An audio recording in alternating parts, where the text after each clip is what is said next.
Ma'am Claire, kumusta? Pwede mong sabihan yung president natin? Bakit patuloy na imbestigahan ang flood control? Ang flood control, ibalik ang pera.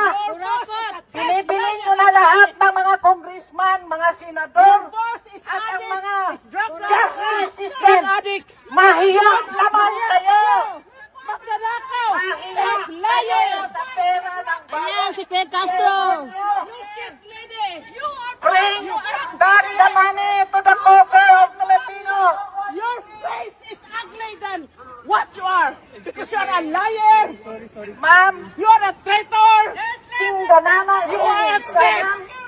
Ilungdaman ako, singganama kagwapa sa inyo. Pero tangi ang kwartas ang Pilipino.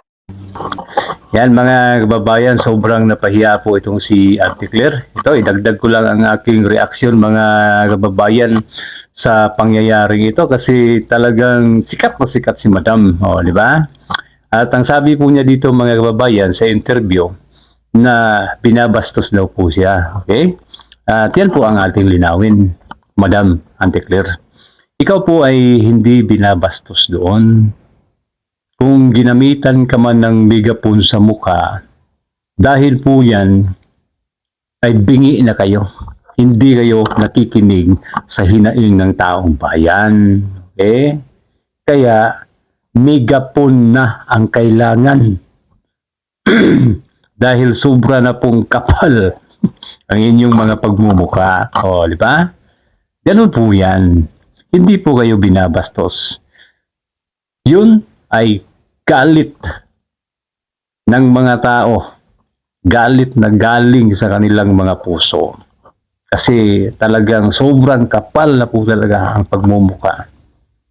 Kaya kahit saang lupalop kayo magpunta sa Pilipinas, nakakaawa kayo, susundan at susundan kayo ng inyong mga multo sa inyong mga kagagawan. O, di ba?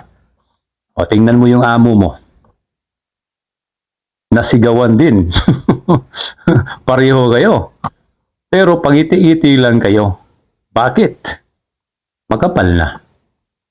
Sobrang kapal na po ang mukha mga kababayan. Hindi na nakakaramdam ng kahihiyan. O, di ba? Pag ganyan po mga kababayan, hindi na po normal yan. Kasi ang normal na tao, talagang nahihiya. Okay? At ito yung parte ng pangyayari na ayaw mangyari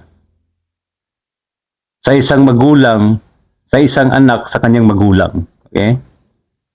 Nakakahiya po ito. Ang pamilya po natin ang mapapahiya nito, Madam Auntie Claire. Okay? Kung meron kang mga anak, talagang sila ang mas apektado dito. Okay? Kung ikaw, kaya mong lunukin, yung pamilya mo hindi.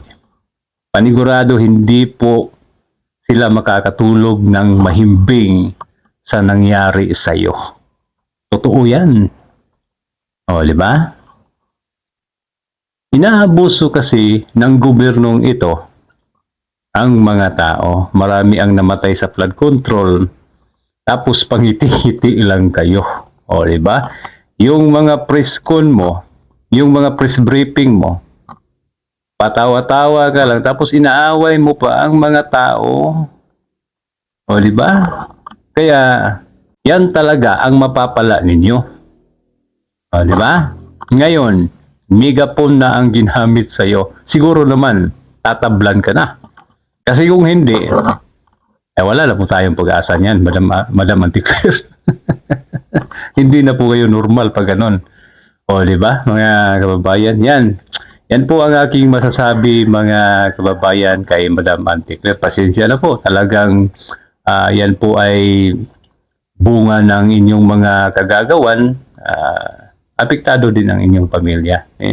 Buti na lang, OFW lang ang nakaharap ninyo. Kasi kung pag nagkataon, naka-enkwentro ninyo yung mga namatay na pamilya nila sa baha, iwan ko lang kung anong mangyayari. Magliliyab po talaga sa galit. Oh, di ba? Kaya, madam, payo po sa iyo, wag na po kayong umalis. Diyan na lang po kayo sa palasyo para hindi kayo magbabiral uli. Kasi kung aalis kayo, panigurado, mapapahiya na naman kayo, magbabiral na naman kayo, sisikat na naman, magkakapira na naman ang mga vlogger na to, mga kababayan. O, di ba? O, yan. Kaya, eto, may content na ako. Reaction video. Okay na ito. Kahit pakunti-kunti lang ang views, at least, nagsasabi ako ng totoo. Hindi ako nagsisinungaling. O, di ba?